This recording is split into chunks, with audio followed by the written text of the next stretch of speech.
In the late 1970s, a young man in rural England began taking apart a vacuum cleaner in his garage.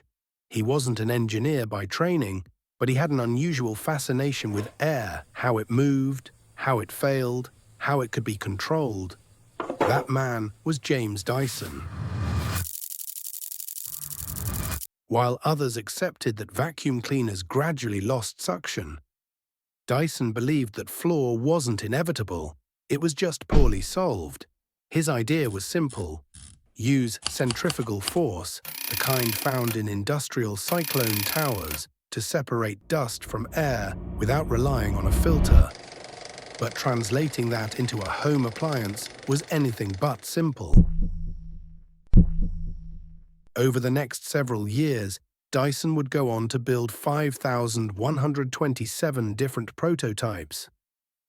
Most were made from cardboard, plastic, and salvaged parts. Each attempt taught him something, but each one also failed.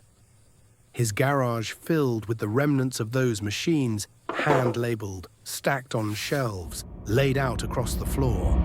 It became a quiet monument to repetition, to persistence, and to the kind of failure most people would have walked away from.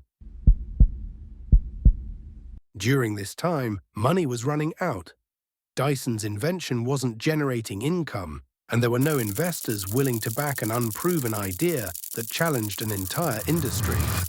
His wife began painting greeting cards to help pay the bills. At night, Dyson continued building. He couldn't afford engineers, so he did everything himself. Their home became a place of quiet tension, one person working with paper and watercolors, the other with dust and motors. There were no arguments, just an unspoken agreement that this was worth the risk. Dyson took the invention to British manufacturers. One by one, they rejected it. Some thought it was too expensive to produce. Others believed no one wanted a vacuum that didn't need a new bag.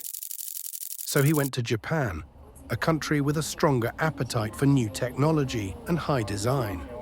There, his product was met not with skepticism, but with curiosity. It was released under a licensing agreement and quickly gained attention. Sales grew. Dyson had proven that the idea had merit. But the invention wasn't fully his. Not yet.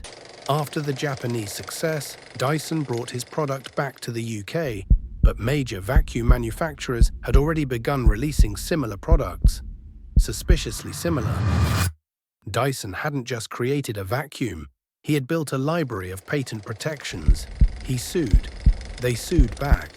The legal battle stretched on for years. But eventually, Dyson won. The courts upheld his claims, and the technology was recognized as his. This wasn't just a victory for his company, it was a moment of validation for years of solitary work in obscurity.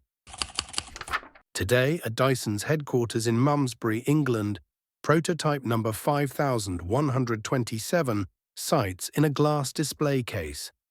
The object itself is simple, plastic, faded, a little uneven, but it represents something far larger: the cost of persistence. It's not celebrated with grandeur. There's no special lighting, no music. It's just there, in quiet reverence. A reminder that innovation often looks like failure, until it doesn't. The Dyson Company has grown into a global technology firm. It employs over 6,000 engineers and operates in more than 80 countries. And much of that growth still stems from the same principle that drove Dyson in the 1970s. Solve a problem by rethinking the mechanics.